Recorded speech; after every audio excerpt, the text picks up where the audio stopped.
중산층의 붕괴와 사회적 파급 효과. 중산층이라는 말 혹시 요즘 들어 조금 낯설게 느껴지시진 않나요? 나는 열심히 살고 있는데도 왜 이렇게 불안할까? 예전에는 이런 말이 어색했죠. 열심히 하면 언젠가는 된다는 믿음이 그래도 존재했으니까요. 하지만 요즘은 뭔가 다릅니다. 아무리 일해도 늘 빠듯하고 월급은 그대로인데 물가는 오르고 가정도 직장도 미래도 뭔가 자꾸 흔들리는 듯한 느낌. 혹시 여러분도 그런 감정을 느껴본 적 있으신가요? 사실 그 감각 틀리지 않았습니다. 지금 우리 사회 전체가 조용히 기울고 있습니다. 그리고 그 한복판에는 바로 중산층의 붕괴라는 거대한 균열이 존재하고 있습니다. 이건 단지 소득의 문제만이 아닙니다. 삶의 가능성, 공동체의 신뢰, 미래에 대한 희망, 그 모든 것을 위협하고 있는 복합적인 문제입니다. 그래서 오늘 우리는 이 질문에서 출발해 보려고 합니다. 중산층이 무너진다는 건 과연 우리 사회 전체에 어떤 의미일까요? 그리고 그 안에서 우리는 무엇을 선택하고 어떻게 살아가야 할까요? 중산층이라는 말을 들으면 어떤 이미지가 떠오르시나요? 월급은 제때 들어오고 적당한 아파트에 자동차 한 대, 아이에게 사교육도 어느 정도 해주고 가끔은 가족 여행도 가는 삶. 그게 흔히 말하는 평범한 삶 아니 중산층의 이미지였습니다. 그런데 생각해보면 이건 단순히 소득만의 문제가 아닙니다. 중산층이란 현재의 확신과 미래의 가능성이 함께 있는 상태. 즉, 일에 대한 보람과 예측 가능한 수입, 그리고 언젠가는 지금보다 나아질 수 있다는 희망. 그 세 가지가 균형을 이룰 때 비로소 가능한 삶의 상태. 하지만 지금은 어떤가요? 이 단어는 이제 현실이 아니라 점점 기억 속 풍경처럼 느껴집니다. 그런데 중요한 건 중산층은 당연한 계층이 아니었다는 사실입니다.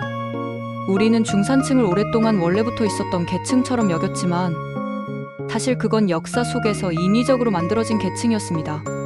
한국에서는 1960년대부터 80년대까지 고도성장기 속에서 한 사람이 직장을 다니면 가족 전체가 살아갈 수 있었고 열심히 하면 올라갈 수 있다는 구조가 작동했죠. 그 시절 중산층은 소득이 아닌 사회를 유지하는 균형의 축이었습니다. 하지만 그건 단지 아주 짧고 특별한 시기에만 가능했던 구조였습니다.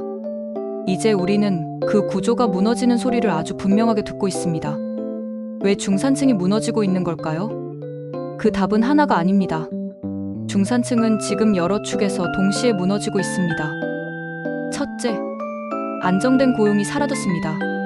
예전엔 정규직이라는 단어만으로도 어느 정도의 안정이 보장됐습니다. 하지만 지금은 프리랜서, 플랫폼 노동, 계약직, 파견직 등 형태는 다양하지만 불안정성이 늘어났습니다. 둘째, 자산 격차는 이제 노력으로 넘을 수 있는 수준이 아닙니다. 예전에는 월급을 모으면 집을 살 수 있었습니다. 하지만 지금은 부모의 자산이 출발선을 결정짓습니다. 열심히 일해서 번다는 공식은 더는 작동하지 않죠.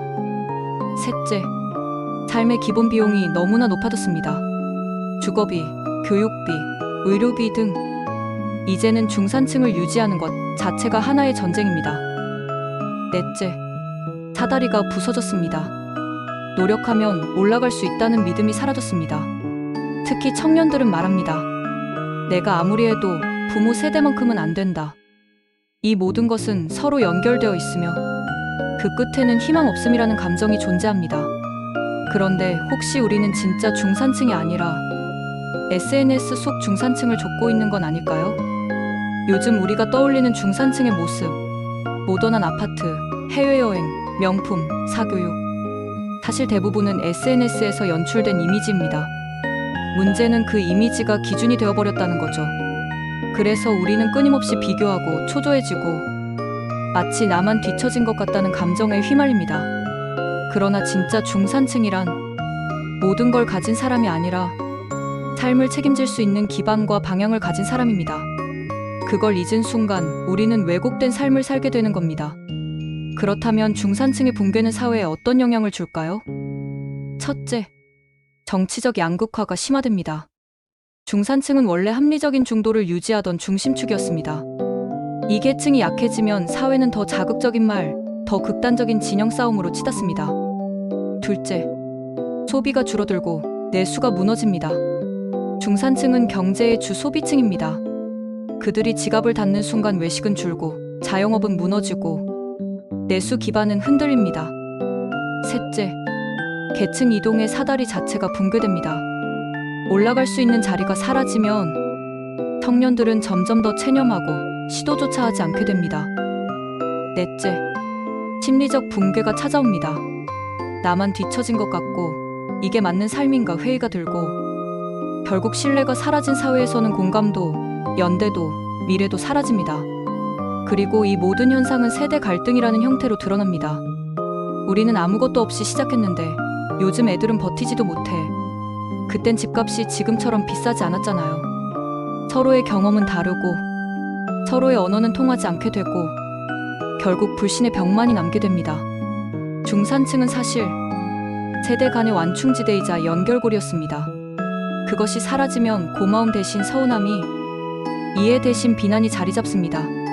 중산층을 회복할 수 있는 방법은 없을까요? 있습니다. 하지만 그건 단순한 정책 하나로는 부족합니다.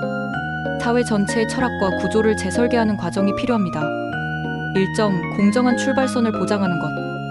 부모의 자산이 아이의 미래를 결정짓지 않도록 교육, 주거, 건강에 있어 기본적 안정을 제공해야 합니다. 2점, 일자리의 질을 개선하는 것. 청년, 여성, 고령자 모두가 존중받으며 일할 수 있는 사회.